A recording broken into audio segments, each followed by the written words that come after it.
तो यूएस जाने का जो सिंपल सा प्लान है वो इस तरह से होता है कि आपको सबसे पहले तो आपकी जो भी डिग्री है यहाँ की, आपकी जो भी ट्रांसक्रिप्ट्स होती है, ज़रूरी नहीं है कि उसका वेस आपको करवाना होगा। वेस एक इंस्टीट्यूशन है, उसका एक खर्चा होता है। वो क्या करता है बेसिकली कि आपकी डिग्रीज पॉइंटर्स में on a scale of 1 to 10, ठीक है। यूएस में on a scale of 1 to 4 चलता है। तो उनकी अंडरस्टैंडिंग के लिए कि आपकी डिग्री वहाँ पे क्या वैल्यू करती है, आपने जो पढ़ाई की है, आपकी इस सब्जेक्ट में इतने मार्क्स थे, इस सब्जेक्ट में इतने मार्क्स थे, उसके जो पॉइंटर्स थे, वो पॉइंटर्स का एक तरह से कन्वर्जन ही है, वेरी सिंपल। लेकिन वो कन्वर्जन एक बॉडी करती है, एक कंपनी करती है जो उस पर अपना सिक्का लगाती है कि हाँ हमने चेक किया, ठीक है, सारी चीज़ें बराबर है, और फिर इसके हिसाब से वो सिक्का लगा के आपको एक वेस का सर्टिफिकेट मिलता है, बेसिकली आपको ट्रांसक्रिप्ट मिलती है, जहाँ पे वो चीज़ें जो यूएस की यूनिवर्सिटीज़ है वो देखती है और फिर वो समझती है कि अच्छा ठीक है तो आप एलिजिबल हो। क्योंकि कई बार क्या होता है यूएस में इंडिया के कुछ बच्चे ऐसे भी गए हुए हैं जिन्होंने अपने बहुत ही अच्छे मार्क्स दिखाए हैं, लेकिन वो फेक यूनिवर्सिटी से आते हैं, वो यूनिवर्सिटी एग्जिस्ट ही नहीं करती इंडिया में, या फिर कहीं ना कहीं सिर्फ पेपर पे एग्जिस्ट करती है। तो फिर ऐसे जब आप झमेलों में पड़ जाते हो ना, अगर यूएस में अगर मैं बात करूँ, that can be extremely bad for you because US is a very strict country when it comes to visa and regulations. You will have a very serious consequence for that. So of course अगर आप ऐसे कोई इंसान हो जो आप ये सोच रहे हो इस तरह से कुछ करने का, तो I would strongly advise and recommend not to do it because this won't help you. Yes, you might trick some US university and even the visa interview, and you can get into a US university also, but that won't work because कहीं ना कहीं उनको जब वो उनको link मिल जाएगा ना अगर गलती से, then they can deport you रात को, मतलब आप घर पे होगे, आपको उठा के वापस भेजेंगे। तो don't do this Gamble, this can really cost you lot of rupees. कई लोगों के साथ ऐसा हुआ है मेरे दोस्तों में कि उनको डिपोर्ट किया गया है, लिटरली उनको बिठा के 3-3 दिन उनसे इंक्वायरी की गई है। तो ऐसे कोई झमेलों में ना पड़े। सो वेस आपके लिए इम्पॉर्टेंट चीज़ है। फिर भी आप यूनिवर्सिटी की जो गाइडलाइंस होती है उसे पढ़ ले, जो भी यूनिवर्सिटी में आप अप्लाई करना चाहते हैं।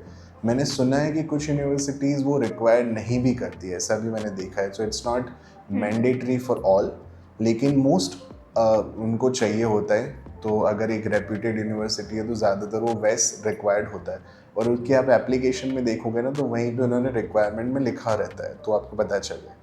तो सबसे पहला स्टेप होता है वेस। वेस करवा लें।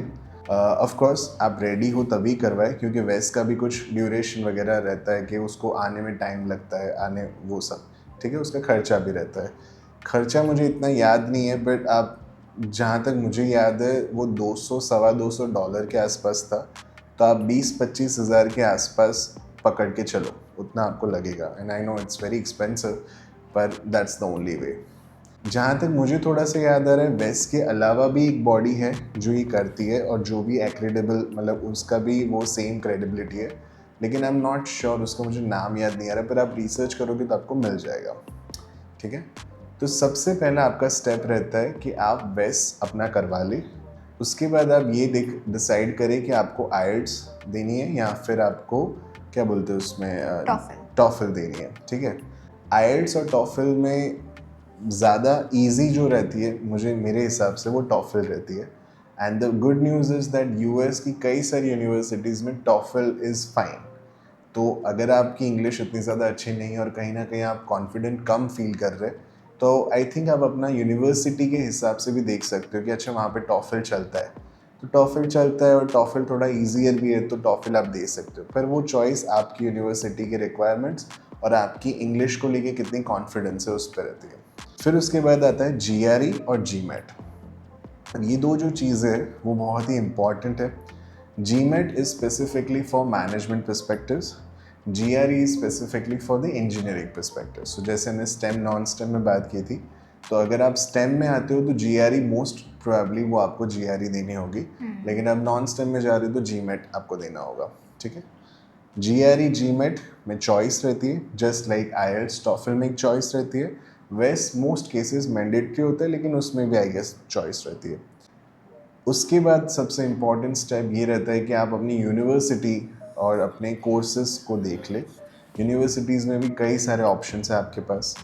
हम हमेशा हार्वर्ड वगैरह ही देखते हैं, ऐसा नहीं होता। बहुत सारी यूनिवर्सिटीज़ है, पब्लिक यूनिवर्सिटीज़ है, कुछ प्राइवेट है, और उसके फ़ीस स्ट्रक्चर्स भी काफ़ी अलग है, ठीक है।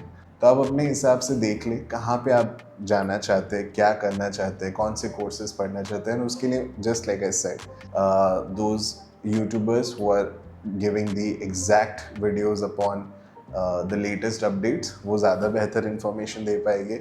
चैट जीपीटी का डीप रिसर्च आपको बेटर इन्फॉर्मेशन दे सकता है। मैं अपने पर्सपेक्टिव से आपको मेरी जर्नी बताऊं तो मैंने कैल स्टेट नॉर्थरिज अपनी यूनिवर्सिटी सेलेक्ट की थी, just for the fact that Shri ने कैल स्टेट फुलरटन सेलेक्ट की थी। तो श्री का एक थोड़ा सा मुझे रेफरेंस था, मुझे आइडिया था कि उसकी फ़ीस स्ट्रक्चर क्या है, यूनिवर्सिटी कैसी है वगैरह वगैरह। पर उसके साथ साथ मैंने और 7 यूनिवर्सिटीज़ में भी अप्लाई किया था। सो मुझे पता चला था कि कैल स्टेट बहुत ज़्यादा है, मतलब कैल स्टेट ईस्ट में भी है, कैल स्टेट आई थिंक दूसरी कोई एक जगह पे भी है, तो ऐसे बहुत ज़्यादा Cal State was basically California State University, ठीक है। और अगेन कैलिफोर्निया, क्यों California? Because Shri was there. तो मुझे ऐसा था कि अगर हम नज़दीक में रहे कहीं ना कहीं, तो if I need some help वगैरह, तो I have a friend to go to. So for that reason I thought of Cal state. पर मैंने टेक्सास में भी अप्लाई किया था एक दो यूनिवर्सिटीज़ में। और इन यूनिवर्सिटीज़ के बारे में मुझे कैसे पता चला था? तो बेसिकली श्री की जब जर्नी शुरू हुई थी, तो I think Shri will dive deep on the consultancy thing, उनका अलग एक्सपीरियंस रहा था। But even though she recommended me to try that consultancy once, and I again don't want to name that consultancy because that's not the point. तो मैं उस consultancy में गया था अपनी सारी डिग्रीज वगैरह सब लेके, and they checked everything, and again they smirked. That was really bad, but they smirked. And then they assigned me a specific person who can help me with my understanding of क्या करना चाहिए, कौन सा course, कौन सी university. तो उन्होंने मुझे 10-15 universities के ऐसे नाम लिख के दे दिए थे। फिर उन्होंने बोला कि अब तुम देख लो तुम्हें क्या करना है, कैसे करना है, ठीक है। मैंने बोला ओके। तो उन्होंने भी मुझे वैलिडेट किया था कि इंजीनियरिंग मैनेजमेंट करते हैं लोग। मैंने बोला ओके ठीक है। और उसके बाद बेसिकली मैंने अपनी ये यूनिवर्सिटीज़ वगैरह वगैरह मैंने सेलेक्ट की थी। तो आपको यूनिवर्सिटीज़ पता होनी चाहिए, उसके बाद कोर्स पता होना चाहिए। ये आपकी रिसर्च वाली पार्ट है यहाँ पे। तो आपको ये सारी चीज़ें पता होनी चाहिए। उसके बाद जब आप शुरुआत करेंगे, मतलब आप जीआरई के लिए प्रिपरेशन करेंगे, क्लासेस करेंगे, या फिर टॉफल आइल्स के क्लासेस करेंगे, उसके बाद उसके एग्ज़ाम की डेट्स लेंगे, एग्ज़ाम क्लियर करेंगे, उसके मार्क्स जब आपको मिलेंगे, वो सारी चीज़ें अलग होती है। पर ये सारा थोड़ा आपको रिसर्च पहले करना होता है। अगेन यूनिवर्सिटीज़ की फ़ीस स्ट्रक्चर्स बहुत अलग होते हैं, आप उससे भी देख लें। क्योंकि कई बार ऐसा होता है, there are some of my friends who are in the bay area, तो वहाँ पे जो यूनिवर्सिटीज़ है, सैन होजे स्टेट यूनिवर्सिटी वगैरह वगैरह, उनकी फ़ीस काफ़ी एक्सपेंसिव है। But again those universities are way better than ours. And how better? Because they have a better networks. So through those networks you end up into a good companies, जो एक अच्छी आपके लिए चीज़ें होती है, एल्यूमिनाई जैसे हम बोलते हैं, वो सारी चीज़ें अच्छी होती है। हमारे वहाँ ज़्यादा मतलब इतनी कंपनीज नहीं आ रही थी, let's be like that, let's be honest on that. So वही सारी चीज़ें, and I think that could be a good way to you to start your research. So with that being said, इस वीडियो को यहीं पे wrap up करते हैं। मेरा नाम है वनराज। And I'm Shri. Thank you so much for watching this video, and I would really recommend you to check out the full podcast to know everything that probably you need to know. Take care. Bye bye.